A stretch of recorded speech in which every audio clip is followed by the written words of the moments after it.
Part 6. Okay, boss time. Yeah. So, first thing you want to do is to call the boss, or whatever, activate him by going onto the pillars in the center and walking around a bit. Maybe we'll tell you the water looks different, and that's because it does. Thank you, Captain Obvious. Now, in this cutscene, Link will pretty much be oblivious to anything happening around him, as a giant water monster will be right behind him. He doesn't notice for a few seconds. Till right about now. There we go. Its name is Morpha, and it has a little pink thing that you're supposed to use as its weak point. I kinda like this battle. My main method is just to run around on the edges and try to avoid getting thrown around. I do end up getting picked up and thrown around 3 times, I think, but not such a big deal since I have lots of health because this is a 100% guide. So basically, it'll create these water entities, the little pink thing, and try and attack you, and when it fails, it'll just like travel along it for some weird reason, saying here's my weak spot, and use your hook shot to bring that to you and sword it to death. That's basically how the battle goes. If you do get grabbed by one of the water entities, then it will pick you up and throw you around, and you'll take lots of damage. Not fun, but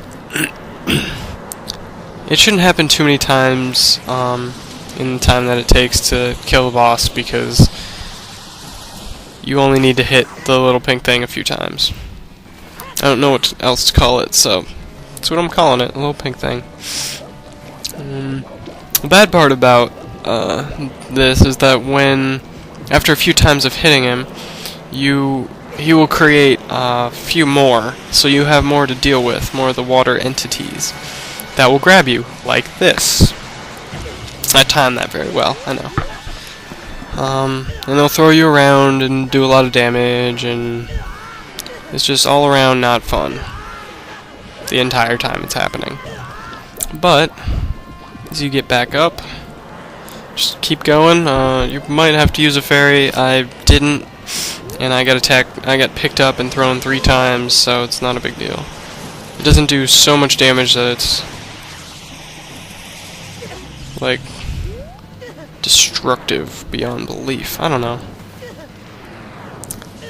But this was my favorite one because I landed on spikes. That's awesome. It only happens one more time, and then I beat the boss after that, so it's not a big deal. If anybody knows any better strategies than just kind of winging it, please tell me, so you can help out future people that may watch my videos. I don't know. Just doing that swirly thing again, and the 2 entities spawn right next to each other. That kind of made me nervous, because, you know, I didn't want to get thrown around again. It didn't matter, I will one more time, unfortunately. Yeah, I guess you can actually, while he's still bouncing around on top of the water, if you can get lucky, you can hookshot him back up. Even while he's under the water, you just gotta get really lucky, because the hookshot kinda sucks. And I don't know why I just stood still trying to hookshot it while it's bouncing around, clearly pretty much being impossible to hit with the hookshot. As you can see, I just picked up for the last time, I promise. I don't know how much my promises are worth to you, but with this one, my promise value will go up.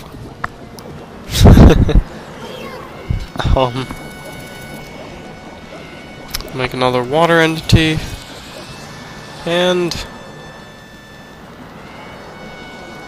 dodge that.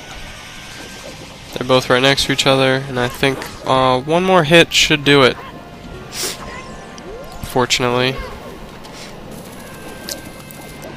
Just gotta wait a little bit longer. I'm just glad I didn't have to use too many fairies on this. Although it wouldn't have mattered, I do have 3. So this is the last hit. Ah. And we have beaten the water temple. Get a cool cinematic of... I don't even know what's happening at all. Because, like, there's a huge amount of water in the pool, and then it, like, disappears through the ceiling. I don't know. That doesn't make any sense at all. One big drop. That was cool, though. And there's the portal. Don't forget to find the heart piece, because from the angle I was at, couldn't really see where the heart piece was. Happened to be right where I couldn't see it. Which makes sense, because I couldn't see it. Anyway, we only have 4 heart pieces to get on 2 more temples, so yeah, we're doing pretty well. Step in the portal, we will get transported to the Chamber of Sages, where we'll talk to Princess Ruto. Yay!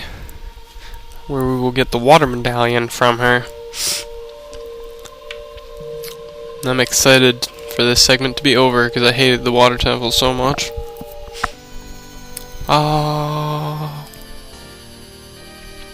Cool music. The water medallion. And now, we go off to Hyrule Lake. And it says, if you see Sheik, please give him my thanks, okay? Guess who we see next? You'll never guess. Oh my god, it's Sheik. Yeah, I know. It's a surprise to everybody. Anyway, that ends segment 20, and thank you guys very much for watching.